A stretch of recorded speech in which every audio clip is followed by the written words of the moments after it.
இன்னைக்கு பாரம்பரிய உணவு வரிசையில் முடக்கத்தான் கீரை தோசையும் பரண்டை துவையலும் எப்படி பண்ணுறதுன்னு பார்க்கலாம். வாங்க வீடியோக்குள்ளே போகலாம்.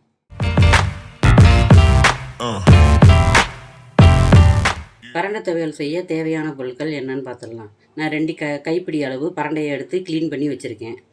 ஒரு 6 பல்லு பூண்டு, ஒரு 4 பச்சை மிளகாய், ஒரு சின்ன கோழி குண்டு அளவு புளி, ஒரு 2 ஸ்பூன் உளுத்தம்பருப்பு, தேவையான அளவு உப்பு, ஒரு சின்ன பத்தை 3 சின்ன பத்தை தேங்காய். இப்போ எப்படி பண்ணுறதுன்னு பார்க்கலாம். இப்போ அடுப்பை பற்ற வச்சு வானல் வச்சுக்கிறேன்.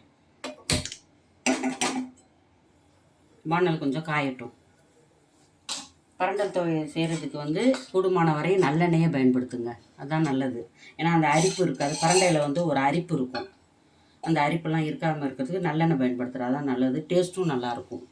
வானல் காஞ்சிருச்சு. இப்போ நான் முதல்ல தேங்காய் போட்டு 1 ஸ்பூன் எண்ணெய் ஊற்றி வதக்கிக்கிறேன்.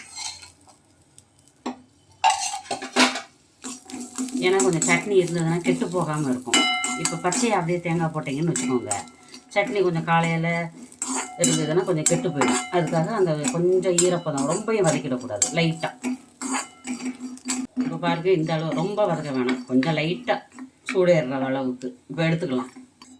இப்போ உளுத்தம்பருப்பு சேர்த்துக்கலாம். அதே மாதிரி கொஞ்சம் நல்லெண்ணெய். இப்போ உளுத்தம்பருப்பு கருகாமல் கொஞ்சம் கோல்டன் கலரில் வறுத்தலாம். கருகுதுன்னா டேஸ்ட்டு மாறிடும். கொஞ்சம் பக்கத்துலேயே இருந்து கொஞ்சம் சிம்பிளாக வச்சு வறுத்துக்குவோம். கோல்டன் கலர் வருதா, கருகாமல் இந்த ஸ்டேஜில் எடுத்துடலாம். இன்னும் கொஞ்சம் 1 செகண்ட். இப்போ இதையும் எடுத்து தனியாக வச்சுக்கலாம். இப்போ எடுத்து வச்சு அந்த 3 பச்சை மிளகாவை உடச்சி போட்டுக்கலாம். ஏன்னா வெடிக்கும், வெடிச்சதுன்னா மேலையெல்லாம் படும். அதனால் இப்படி கிள்ளி போட்டுட்டிங்கன்னா வெடிக்காது.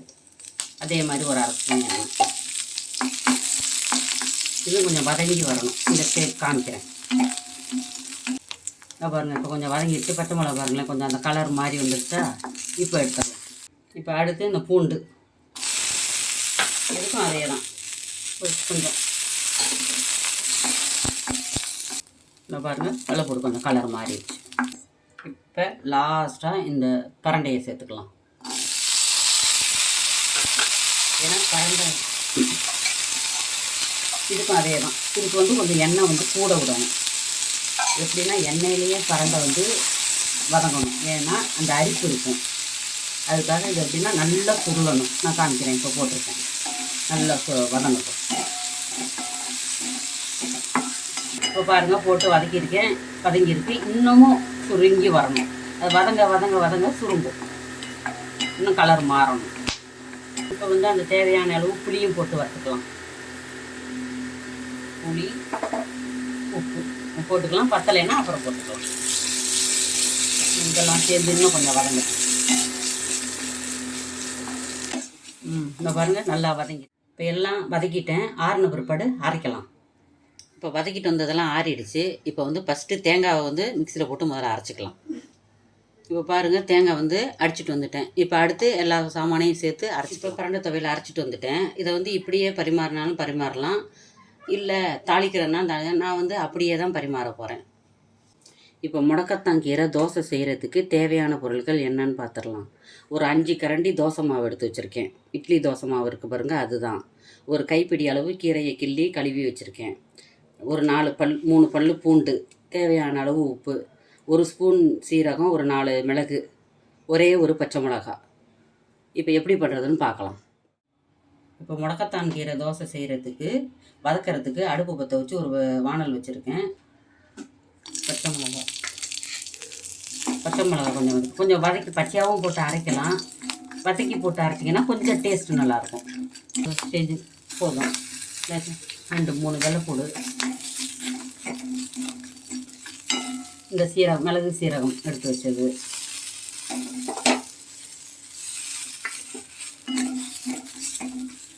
இந்த கீரை.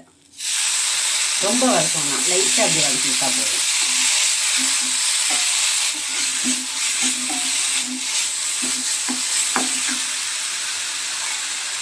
கொஞ்சம் எண்ணெய் பத்தலை, கொஞ்சம் இன்னும் லைட்டாக 1/2 ஸ்பூன் ஊற்றினா போதும்.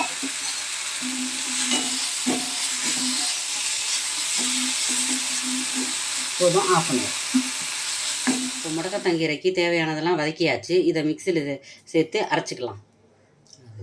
இப்போ அரைச்சிட்டு வந்தாச்சு. இதை மாவோடு சேர்ந்து கலந்துக்கலாம். இப்போ எடுத்து வச்ச மாவை ஊற்றிக்கலாம். மாவு கொஞ்சம் கெட்டியாகவே வச்சுக்கோங்க, ஏன்னா இது கொஞ்சம் தண்ணியாக இருக்கா தோசை மாவு பக்கத்துக்கு. அப்புறம் தண்ணி பத்தலைன்னா அப்புறம் ஊற்றி நம்ம கலந்துக்கலாம். பாருங்க, இதையும் ஊற்றிக்கிறேன்.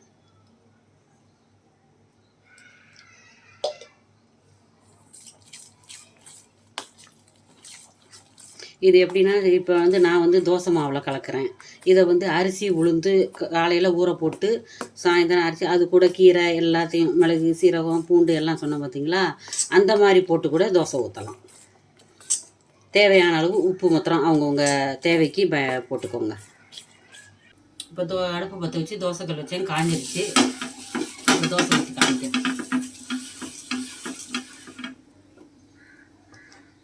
மாவு இந்த பக்குவத்துக்கு வச்சுக்கோங்க, தோசை பக்குவத்துக்கு.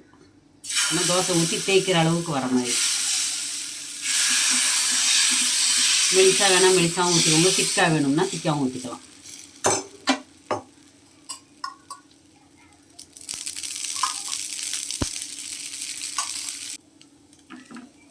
இந்த பக்கம் வந்துருச்சு. இப்போ திருப்பி போட்டுடலாம்.